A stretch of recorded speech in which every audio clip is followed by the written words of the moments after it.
It is July, and your air conditioner has not shut off since Tuesday. The thermostat on the wall says 76. You have got it set to 68, and it has not caught up all week. 40 feet above your head, in a space you walk into maybe twice a year, the temperature is sitting somewhere past 140 degrees. You go up there after something, and the sweat starts on the back of your neck before your foot is all the way off the ladder. By 3 in the afternoon, the floor by the hallway feels warm through your sock feet. That attic is not protecting your house, it is cooking it.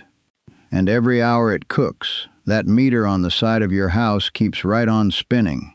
And somewhere a company that has never once met you cashes a check with your name written on it. Take 30 seconds and think about this. Have you ever once climbed up there and looked, really looked, at the 2 triangular vents near the peak of your roof? Most men never have. That is where this starts. Now hold on to that number, 140 degrees, because there is a fix for it that starts at right around $5 Saturday afternoon, and it has been sitting in plain sight on old mountain houses for longer than any of us have been alive. No contractor, no permit, nothing you cannot pick up in the same trip to the hardware store and the fabric counter. You put it up once, and you are done with it. You do not touch it again. Not next summer, not the summer after that. And before I am through here, I am going to tell you exactly why the man who services your air conditioner every June has never once mentioned any of this to you. There is a reason for that, and it is not because he does not know.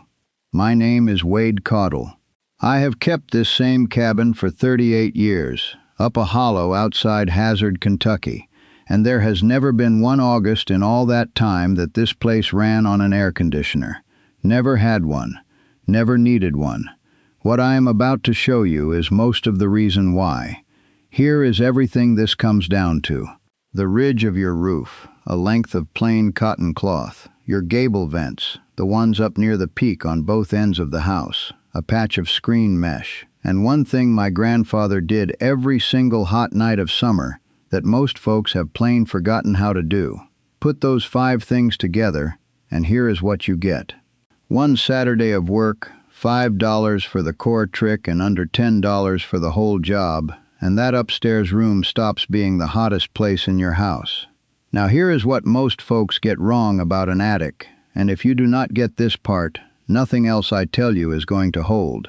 You think of your attic as part of your house.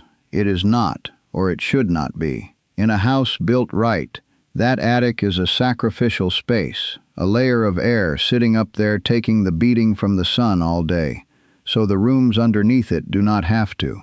That is its whole job. But the way houses have gone up in this country since about the 1960s, that attic quit being a buffer and turned into a furnace. Builders sealed it up tight, packed it with whatever insulation was cheapest that year, cut a couple of undersized vents down low, and called it finished. Then they sold you a bigger air conditioner to make up the difference. Nobody who built a house before there was any such thing as central air could afford to make that mistake. With no machine to bail him out, every decision a man made about that roof had to actually work in a real summer, not just look finished from the ground. The old-timers who built the farmhouses up and down these ridges had a name for the piece that did the real work. They called it a cupola, a little wooden tower set at the highest point of the roof, with slatted openings on all 4 sides and a shaft running straight down through the attic underneath it. That shaft is the whole engine. Hot air rises, it always rises, and in a closed-up attic it has got nowhere to go. So it just sits there, baking straight through your ceiling and pushing heat down into your bedrooms all night long. A working cupola gives that hot air a way out. The hottest air in the whole house climbs that shaft, spills out through the louvers at the top, and pulls cooler air in behind it from down low. Some folks call that the stack effect. My grandfather never called it anything. He just called it building a house right. The old fellows who put cupolas up always claimed it would pull the temperature in an upstairs room down better than 10 degrees, sometimes closer to 20 on a still evening, and every attic I have ever climbed into with one still working proves them out. Now, I am not going to tell you to go build a cupola this weekend. That is real carpentry, and it is a bigger job than most men want to take on for one hot summer. But a cupola only does two jobs, mind you. It gets the hottest air out at the highest point, and it pulls cooler air in behind it. You can do both of those things in a house built in 1962 without cutting one new hole in your roof. And that is where the $5 comes in. Up where the rafters meet the ridge board, the highest point inside your attic, the old houses in these mountains had a strip of plain cotton cloth nailed across the underside of the roof boards. What cotton muslin, the plain unbleached kind, the same cloth you would find on a bolt at any fabric counter for about $1.25 a yard. 4 yards covers the ridge of an average 1,600 square foot house, about the length of a full-size pickup bed, doubled over, and that comes to right around $5. Here is why it works, and it took me a good while to understand it myself. When the sun beats down on your shingles all afternoon, that roof deck can climb up past 160 degrees, and wood does not just hold that heat, it radiates it straight down, in a line, the same way a wood stove radiates heat out into a room. Insulation down in the attic floor does nothing to stop that, because the heat is not traveling through the floor. It is traveling straight down off the roof deck onto whatever sits closest to it. That strip of cotton breaks the line. Overnight it pulls moisture out of the cooler air, and the next afternoon, as that roof deck heats back up, the cloth lets that moisture go slow, right at the spot where the heat is worst. It works the same as a wet bandana laid across the back of your neck on a hot day.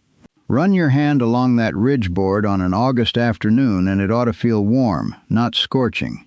If it is too hot to keep your palm flat on it for a 5 count, either that cloth is not up there, or it has worn clean through, and the heat is going straight down into your ceiling.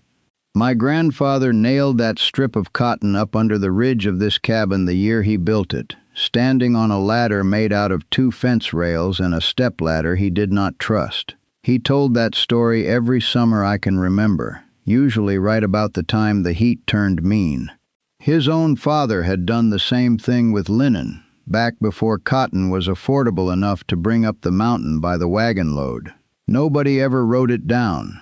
It was not a secret. It just was not the kind of thing anybody thought needed writing down, because everybody's grandfather already knew it. Now I will tell you plain, there is a reason the man who comes out and services your air conditioner every June has never once mentioned a strip of cotton cloth to you. We will get to that. But first, there is a second piece to this, and it matters most if you already own the house you are living in and are not about to tear the roof off it. What I am fixing to show you next is the part my neighbor 2 hollows over did not believe until he climbed up into his own attic with a flashlight and put his hand flat on the wall himself. You do not need a cupola to get most of what a cupola does. Remember, a cupola only does 2 things: pulls hot air out at the top, draws cooler air in from below. Most houses built between about 1940 and 1990 already have the parts to do this, sitting right there, unused. Go find your gable vents, the triangular wooden vents up near the peak on the 2 short ends of your attic. On a cool morning, before the sun gets up on that roof, climb up there with a flashlight and look at those vents from the inside. If you can see clean daylight through the slats, good. That vent is doing its job. If you cannot, you have just found the first reason that attic runs hot. Most of the time it is not the vent itself, it is what is packed in front of it. Paint overspray from the last time somebody painted the trim, a bird's nest, blown-in insulation some contractor let drift over the opening 30 years ago and never checked again. Clear it out by hand. If the screen behind it is rusted through or caked solid with dust, pull it and tack up a fresh piece of aluminum mesh, a piece about 2 feet by 3 feet, roughly the size of a card table, covers a standard gable vent opening, and runs about $3 at any hardware store. Look for mesh with openings around 1/8 of an inch, about the width of a pencil lead, fine enough to keep out wasps and anything bigger, open enough that it does not choke the airflow down to nothing. Second piece. Buy a 1/5 yard of that same cotton muslin while you are at the fabric counter, another $1.25, and staple a sheet of it across the inside of the gable vent on whichever end of the house catches the afternoon sun the hardest. That cloth works as a radiant filter. Air still moves straight through it, but it blocks the direct heat that would otherwise pour through an open vent all afternoon, the same way a porch roof blocks sun without blocking a breeze.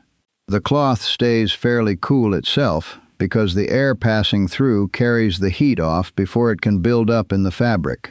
I have seen an attic with that cloth up run right around 18 degrees cooler by 4 in the afternoon than a bare, open vent 2 houses down with no cloth on it at all. Bare vent, direct sun, no cloth, that attic bakes straight through, no matter how clear the vent is. Cloth up over the opening, and that same afternoon sun is doing a fraction of the damage. Third piece, and this is the one my grandfather did every single hot night without ever calling it a system. Once the sun goes down and the outside air drops under 80 degrees, you can feel that shift. It is the point where the evening air stops feeling hot and starts feeling just warm. Crack the lowest windows on the shaded side of your house about 4 inches, roughly a handspan with the thumb spread out. Then go confirm both gable vents are still clear.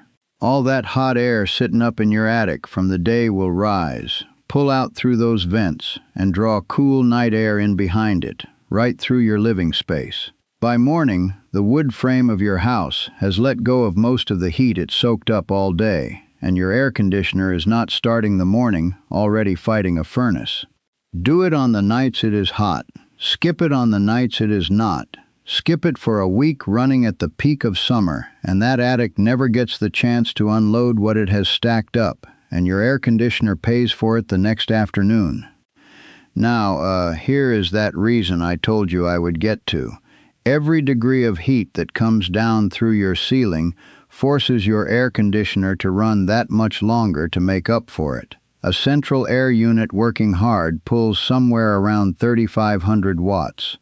Run that 4 extra hours a day through July and August because your attic is baking, and you are handing the power company somewhere between $60 and $90 a month you would not have spent otherwise.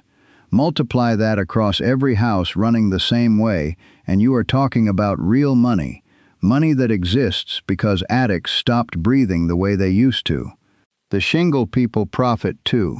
A hot attic cooks shingles from underneath. The asphalt softens, the granules let go, and a roof that should have lasted 30 years is done in 15. You end up buying a new roof twice in a lifetime instead of once. None of that is some grand conspiracy. It is worse than a conspiracy in a way, because you cannot fight it with an argument. It is just how the numbers work out for everybody but you. A strip of cloth a man nails up one Saturday does not send anybody a bill in August. That is the whole reason it got forgotten. Well, I will tell you the 3 things men always ask me once they hear all this. First is humidity. Folks worry that opening those vents lets moisture pour into the attic and rot the rafters. It is a fair worry, and it has got the truth backward. Moving air does not cause rot. Trapped air causes rot. When you have got a steady flow coming in low and going out high, water vapor never gets the chance to sit still long enough to condense on anything. It is the sealed-up attics, the ones with a single power vent that kicks on for 10 minutes and shuts back off, that build up the dead, damp air where mold takes hold. Second is pests. Will opening a vent invite every wasp and squirrel in the county up into your attic? That 1/8-inch mesh handles it. Anything small enough to slip through is too small to bother nesting in a spot with that much air moving through it day and night. Third is code and warranty, and this is the one that stops most men cold before they ever climb the ladder. Passive vents like these are not against any building code I know of. Code sets a minimum, generally 1 square foot of vent opening for every 300 square feet of attic floor, and you are well inside that working with what is already built into your house. No roofing warranty I know of gets voided by adding ventilation. What voids a roof warranty, more often than not, is too little airflow, because that is what cooks the shingles from underneath in the first place. Let me run the whole thing by you one more time, slow, so you can write it down. Materials: 5 yards of plain, unbleached cotton muslin, about $1.25 a yard, $6.25 total. 1 piece of aluminum window screen mesh, 2 foot by 3 foot, 1/8 inch openings, about $3. $9.25, all in, under 10 either way. You will need a staple gun or a hammer and roofing nails. Most men already have one in the shed. Steps in order. 1. Staple 4 yards of muslin under the ridge, across the rafters, running the full length of the roof. 2. On a cool morning, check both gable vents from inside with a flashlight. Clear out any paint, nests, or loose insulation. 3. Replace any rusted or torn screen with the new aluminum mesh. 4. Staple your 5th yard of muslin over the inside of the sunniest gable vent. 5. Once the evening air drops under 80 degrees, crack your lowest shaded windows about 4 inches, confirm both vents are clear, and let it draw overnight. About an hour of work, one Saturday, $9.25, and it holds up for years. The mesh will likely outlast the shingles above it. By next weekend, if you put this up, that upstairs room is not going to be the hottest place in your house anymore, and the meter on the side of your house is going to spin a good deal slower through the rest of the summer. $9.25 one Saturday, and it keeps working long after you have forgotten you ever put it up. Tell me what you find when you get up in your own attic this weekend. Are those gable vents clear, or has somebody sealed them shut with paint or foam sometime in the last 30 years? Tell me how old your house is. I read every one of these comments. Next time I want to show you how a length of clay pipe, a bucket of creek sand, and one thing sitting right now in most men's spring house will hold a room at a steady 52 degrees all year long without a lick of electricity. Take care of what you have got, and it will take care of you. I will see you next time.